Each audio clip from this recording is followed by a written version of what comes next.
23 octobre 2012. Voilà. Donc je signe un contrat en 2009 qui s'oppose à une corruption pour qu'elle soit réalisée 3 ans plus tard. En attendant, je suis payée comme avocate. Donc vous avez touché sur ces 2 années, pardon, j'essaie juste de comprendre, 900 000 € entre 2010 et 2012. Sur 3 ans. Pour des questions, sur 3 ans, des prestations de conseil. Ce sont des honoraires d'avocat, c'est pas un revenu. Normaux. Je paye des charges, des impôts. On essaie de comprendre à quoi correspondent ces 900 000 €. L'expliquer. Et donc, ce sont des honoraires et pas des revenus, puisque de ces honoraires, il reste à peu près 30% qui me reviennent comme revenus. Bonsoir mesdames et messieurs, bienvenue sur notre chaîne. Sans plus tarder, nous passons à la vidéo. Permettez-moi déjà pour commencer de rectifier la date. Nous sommes le 22 juillet. Alors ça prendra un petit moment. Ok, c'est parti. 20h42, merci d'être avec nous sur LCI. Bonsoir Rachida Dati. Bonsoir. Merci d'être avec nous, ministre de la Culture, maire du 7e arrondissement de Paris. Des juges d'instruction ont ordonné aujourd'hui votre renvoi en correctionnel dans une affaire de corruption. Alors je vais brièvement rappeler de quoi il s'agit. Vous êtes soupçonné de corruption et de trafic d'influence, plus concrètement d'avoir perçu 900 000 € entre 2010 et 2012 pour des prestations de conseil pour le groupe Renault-Nissan, des prestations que vous n'auriez pas livrées. Tout cela, vous le contestez. Ma première question, elle est toute simple. Quels travaux avez-vous réellement effectués pour ce groupe pendant cette période et est-ce que vous pouvez le prouver? Alors d'abord, merci pour cette invitation. Ouais, ici, maintenant que on est devant la procédure et que la procédure renvoie, il n'y a pas la même charge que contre Patrick Cohen. Mais ça va être bref, ici on va juste voir qu'est-ce qu'elle dit. C'est quoi sa ligne de défense? Parce qu'avant ça, c'était circuler, l'affaire est déjà prescrite. Mais maintenant, on va voir qu'est-ce qu'elle va dire. J'avais jamais évoqué évidemment cette affaire à chacune des interviews. Je laissais ça à mes avocats. Moi, je suis magistrate de statut, je le suis toujours, et donc je connais la procédure pénale, je connais le code pénal, et je connais aussi l'état de droit et ses principes. Et donc, c'est pour ça que je n'ai jamais voulu évoquer ce sujet et ce dossier de manière parcellaire, parce que souvent, c'est instrumentalisé. On le voit avec mes adversaires. Je ne l'ai jamais fait à l'encontre de quiconque. Pourquoi avez-vous changé d'avis? Non. Connaissant ma vie et mon parcours, vous savez, depuis que je suis née, je suis en combat. Voilà. Allez, elle va nous faire une Sarkozy comme par hasard. On lui pose une question, ça devient une démonstration de ce qu'elle est, de ce qu'elle n'a pas fait. Ça devient une démonstration de tout, sauf la réponse à la question. On lui a demandé qu'est-ce qu'elle a fait et si elle peut prouver les prestations qu'elle a fait. Ça devient autre chose. Je suis en combat contre les injustices, contre les inégalités, contre parfois une justice qui s'est aussi mal comportée auprès de mes proches dans certaines situations et circonstances. C'est pour ça que j'ai souhaité devenir magistrat. D'ailleurs, avec plus que l'encouragement et le soutien très profond et très affectueux de Simone Veil notamment. C'est grâce à elle si je suis devenue magistrat. Pourquoi? Parce que je me disais, si je suis au cœur de l'état de droit, au cœur du réacteur, il n'y aura pas évidemment ni d'arbitraire, ni d'injustice, si je puis dire. Donc, moi, j'ai toujours eu la tête froide sur ce sujet. Je m'en suis jamais exprimée. Aujourd'hui, je souhaite le faire parce qu'il faut aussi préciser. Pourquoi? Parce que des adversaires, certains instrumentalisent de manière un peu honteuse. D'abord, quand vous êtes attaqué, moi, je m'en fiche, j'ai l'habitude. Je l'ai choisi. Mais certains oublient que vous avez... La manière dont elle a fait trembler Patrick Cohen ou la présentatrice essayait de sauver Patrick Cohen en disant que c'est pas la peine d'essayer de discréditer les journalistes qui font leur travail, ça semble pas corroborer le fait qu'elle elle prend bien la justice. Hein. Vous avez un entourage. J'ai une petite fille. Et évidemment, la première réaction, quelle est-elle? J'étais évidemment à l'instant. Vous disiez, oh mais là, mais ça veut dire quoi? Ça veut dire la prison, ça veut dire... Moi, je ne souhaite pas que mon entourage, et en particulier ma petite fille, ou ceux qui partagent, et celui qui partage ma vie, puissent être impactés par cela. Je prends mes responsabilités. Et je souhaitais aujourd'hui dire la réalité des choses. Donc vous avez raison de me dire, finalement, est-ce que vous avez fait, pas fait? Que me reproche-t-on? D'abord, il y a une coïncidence en termes de calendrier. Il y a une commission d'investiture lundi prochain, s'agissant de la circonscription dans laquelle la mairie du 7e et l'arrondissement du 7e est concerné. Voilà. On répond à tout sauf à la question. Et je vous l'avais déjà dit d'avance. Quand on va arriver à la réponse, ça va partir dans les calendriers, dans les je sais pas quoi. On a instrumentalisé la justice. Alors que ça fait plus de 3 ans que ce dossier il est en train de traîner et elle a fait traîner la procédure au maximum de chez maximum. Non, mais franchement, c'est exactement comme le RN. Le Rassemblement national, on fait traîner le dossier pendant 9 ans. Et quand la sanction tombe, ça tombe justement à ce moment-là pour empêcher Marine Le Pen de participer aux élections. Qui a été annoncé la semaine dernière. Et aujourd'hui, je reçois une ordonnance de renvoi. De la même manière, en 2019, l'enquête a été ouverte et mise en examen au moment où j'ai été investie comme candidate à la mairie de Paris. Donc voilà, je pose ça sur la table. Vous estimez que ce n'est peut-être pas une coïncidence. Mais je vais vous expliquer, y compris sur les magistrats. Madame de Pertuis, quand elle me met en examen, je viens d'être investie pour la mairie de Paris. Ça, c'est une réalité. De la même manière, aujourd'hui, je suis renvoyée devant sa formation. Donc la même qui m'a mise en examen, je me retrouverai demain si une audience est confirmée. Qu'est-ce qu'on me reproche? On dit Madame Dati est renvoyée pour des faits de corruption supposés. Je ne suis pas condamnée. Il y a un principe. Bien sûr, c'est bien clair. Il y a un principe. Bon, sincèrement, ça tourne autour du pot. Ça tourne autour du pot. On aurait dit qu'elle est déjà en procès. On aurait dit que c'est elle-même son avocate. C'est de l'enfumage comme c'est pas permis. Soit elle répond à la question, soit elle arrête de faire mal à la tête aux gens. À la fin, on ne saura même plus c'est quoi la question qu'on lui a posée et à quoi elle répond. Ça parle des calendriers, ça parle de la dame qui la poursuit. On lui a posé la question, est-ce qu'elle est coupable de ce qu'on la reproche, oui ou non? Si c'est non, est-elle capable de montrer qu'elle a livré les prestations pour lesquelles elle a reçu 900 000 euros? Mais là, ça part en tout et n'importe quoi. De présomption d'innocence, de fait de corruption. Et on me reproche, et vous l'avez dit, d'avoir finalement été trop payée comme avocate. Ce sont les deux choses qu'on me reproche. Première chose, je vais vous dire, s'agissant des faits de corruption, c'est quoi? Je les ai apportés. C'est pas de l'argent public, c'est pas des valises de billets, c'est pas des lingots d'or. Qu'est-ce que c'est? 2 questions écrites posées dans le cadre de mon mandat de parlementaire européen, qui sont ici, des questions écrites au Parlement européen. Qu'est-ce que c'est? Ce sont des interpellations qu'on fait au niveau de la Commission sur des sujets d'actualité. C'est pas un vote et ça n'influe pas sur un débat en cours ou une législation en cours. C'est un point d'actualité que l'on fait. Il s'agissait, c'était en lien avec une commission liée à la santé des citoyens. 2 questions écrites que je vous laisse ici, que vous garderez, que vous pourrez lire, qui n'ont jamais été produites. Voilà les objets, et je les montre à la caméra, les 2 objets de ma corruption supposée. Ce sont 2 questions que vous avez posées et qui sont liées. Vous pouvez les lire. Donc on leur a payé 900 000 euros pour poser 2 questions à Bruxelles. Franchement, pour faire 2 papiers.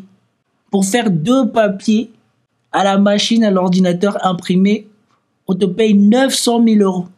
Dans ce cas-là, il faut arrêter d'être écrivain. Franchement, il faut arrêter d'être écrivain, il faut arrêter de se compliquer la vie. Tous les magistrats doivent être des millionnaires. Renaud Nissan ou pas? Non, parce que au Parlement européen, comment ça fonctionne? Le Parlement européen, 751 députés à l'époque, évidemment 27 nationalités, 23 langues de pays différents. Et attendez. Ah oui. Et dans le cadre de cette activité, vous votez, vous posez des questions écrites. Tout ça se fait dans une logique de groupe politique.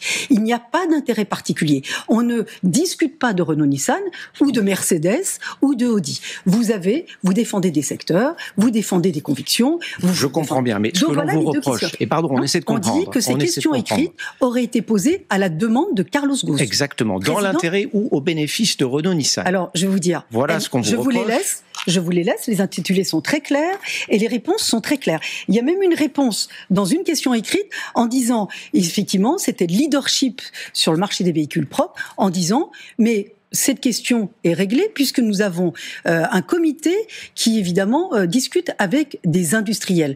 D'ailleurs, je rappelle qu'à l'époque, M. Carlos Ghosn est président des constructeurs automobiles européens. Et lui aussi renvoyé devant le tribunal correctionnel, je le précise pour ceux qui nous écoutent. Oui, mais il est toujours au Liban et il n'a pas de statut de mise en examen. Vous n'avez plus de contact avec lui, j'imagine. Il n'a pas de statut de mise en examen. Donc ça aussi, ça va poser un problème juridique. Donc ces 2 questions Seigneur. Aïe. écrites que vous voyez, c'est pas de l'argent public. C'est pas des valises de billets, 2 questions écrites. Ça, c'est la première chose. Attendez, je termine, après vous me poserez toutes les questions que vous voulez. Je vous en prie. Donc voilà les 2 questions écrites qu'on me reproche, qui sont l'objet supposé de la corruption. Ensuite, sur mon activité d'avocat, j'aurais été trop payé. Pourquoi Renault-Nissan, l'Alliance, me demande d'être leur avocate? Nous sommes en 2009. Je signe mon contrat en 2009 pour une corruption réalisée en 2012. Donc Entre 2010 et 2012. Non, non. Les dates, regardez bien les dates, donnez les dates. 4 juillet 2012, et qu'est-ce que vous voyez là ? 23 octobre 2012. Voilà. Donc je signe un contrat en 2009 qui s'oppose à une corruption pour qu'elle soit réalisée 3 ans plus tard. En attendant, je suis payée comme avocate. Donc vous avez touché sur ces 2 années, pardon, j'essaie juste de comprendre, 900 000 euros entre 2010 et 2012. Sur 3 ans. Pour des questions. Sur 3 ans. Des prestations de conseil. Ce sont des honoraires d'avocat, c'est pas un revenu. Normaux. Je paye des charges, des impôts. On essaie de comprendre à quoi correspondent ces 900 000 euros. Et donc, ce sont des honoraires et pas des revenus, puisque de ces honoraires, il reste à peu près 30% qui me reviennent comme revenus. Et donc, pourquoi Renault-Nissan, l'Alliance, me demande d'intervenir? Nous sommes à une époque, je signe en 2009, 2010, 2011, 2012. Que se passe-t-il à l'époque dans une région très sensible, Maghreb-Moyen-Orient? D'abord, il y a les printemps arabes. Cette région-là est très impactée. Que se passe-t-il? Il y a des enjeux pour Renault-Nissan de fermeture de sites ou de limitation au développement sur 4 pays très précis. Le Maroc, l'Algérie, l'Iran et la Turquie. Il y a même des enjeux d'expropriation. À cette époque, Renault-Nissan fait appel à des avocats sur lesquels il n'arrive pas à obtenir des résultats. On me demande d'intervenir pour négocier la pérennité d'investissement, mais surtout du développement. Et sur un cas, l'Iran en l'occurrence, qu'il n'y ait pas d'expropriation. Le site Renault existe toujours. Peugeot avait été, à l'époque, exproprié. Et donc, sur ces 4 pays, j'ai exercé ma mission d'avocat sur ces 3 ans, dans le contexte aussi très fracturé et très agité de cette époque. C'est une zone sensible que je connais bien, dont je connais très bien et le droit, la réglementation et les institutions. Attendez, je termine. Comment se déroulaient ces missions d'avocat? C'est très simple. Il y avait des réunions physiques, des conférences et des conférences téléphoniques. Au siège de Renault, avec M. Gauze, jamais en tête-à-tête, toujours avec des représentants des directions ou des services concernés par la mission ou par le pays. Donc, qui organise ces réunions? L'assistante de M. Gauze et l'assistante des services concernés. L'assistante qui est connue, qui est libre, n'a jamais été entendue par les magistrats. Je leur demande de l'entendre, ils le refusent. Ils disent dans le réquisitoire, nous avons retrouvé les réunions et les dates très précises dans l'agenda de Mme Dati et dans l'agenda de Renault-Nissan chez M. Gauze. Mais ils disent, est-ce que c'est sûr que ça a eu lieu? Il suffit d'interroger celle qui l'a organisée, qui est à la disposition de la justice. Elle a écrit, elle n'a jamais été entendue, malgré ce que je leur ai demandé. Quels sont les enjeux? C'est en milliards d'euros. Les enjeux de ces usines, l'usine par exemple au Maroc, à Tanger, c'est la plus grande usine au monde pour Renault-Nissan. Plus grande usine. Non, parce que on a besoin de comprendre. Ah, c'est sûr. Bon, ce qui est intéressant, c'est que les missions qui lui sont confiées, vu les enjeux, si vous déduisez ou si elle est payée à la commission ou si elle est payée par rapport à l'enjeu qui est sur la table, 900 000, c'est pas cher payé. Parce que si tu risques de perdre 1 milliard, tu peux bien payer 1 million ou même 10 millions de frais d'avocat parce que c'est même pas 2% de la somme. Donc, soit elle a été sous-payée, soit il y a quelque chose qui va pas. Parce que comment on les appelle déjà là? Les managers touchent entre 5 et 10% des contrats qu'ils réussissent à ramener au bout. Donc, des négociations de milliards, si tu dois toucher même 1%, ça revient au moins à 10 millions. Donc, que la mission soit importante, oui, mais les enjeux soient aussi importants et après la somme n'équivaut même pas à 1% de ce que tu aurais fait gagner à comment ça s'appelle, à Renault. Bizarre quand même. Mais bon, la vidéo semble longue. On va encore écouter quelques minutes et s'arrêter là, puisqu'on commence à comprendre en fait sa défense. Oui, je comprends que vous ayez besoin. Non, mais attendez, qu'est-ce que vous ne comprenez pas? Vous connaissez cette affaire par cœur. Non, mais qu'est-ce que vous ne comprenez pas? Ceux qui nous écoutent ce soir ne connaissent pas tous les tenants et les aboutissants du dossier. Je vous explique. Vous me dites qu'est-ce que vous avez fait pour Renault? Voilà. Donc, vous avez été rémunéré pour les contrats donc pendant cette période sur les 4 pays que je viens de vous indiquer. Exactement. Pour avoir protégé les intérêts de Renault dans ces 4 pays, les investissements et le développement. Les développements et éviter une expropriation. Qu'il n'y ait pas d'expropriation notamment en Iran. Parce qu'il y avait des sanctions sur l'Iran. Je vais vous donner, cher monsieur, l'ensemble des attestations qui sont ici. Ça, ce sont tous les cadres dirigeants de Renault et les pays concernés. Vous avez l'Iran, le Maroc, la Turquie et pour l'Algérie, parce que mes interlocuteurs ne sont plus disponibles, c'est monsieur Jean-Pierre Raffarin qui est à l'époque responsable et mandaté par le président de la République pour développer évidemment les implantations d'entreprises françaises en Algérie.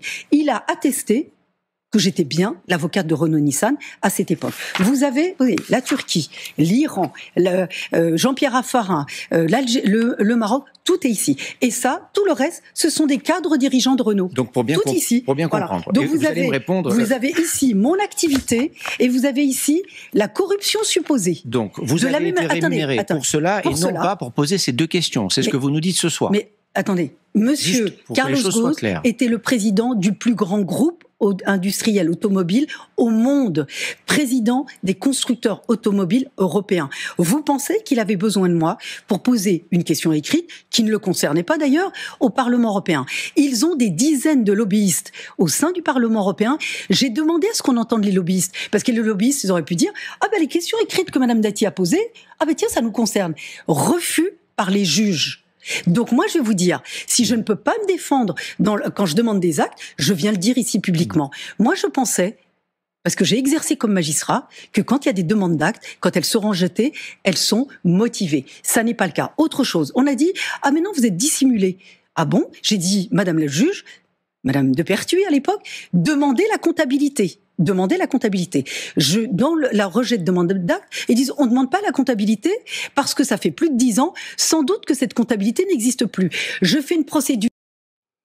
Ok, en tout cas, il y a beaucoup de parts d'ombre dans cette histoire. Moi, ce que j'ai pas apprécié, c'est qu'elle a trop tardé à rentrer dans les faits, mais dans les faits, c'est très discutable.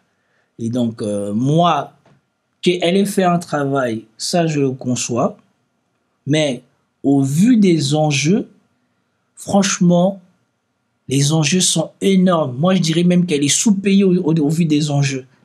Maintenant, on n'est pas aux États-Unis, c'est pas suite sur des contrats de milliards, on ne sait pas combien elle gagne ou combien elle peut facturer.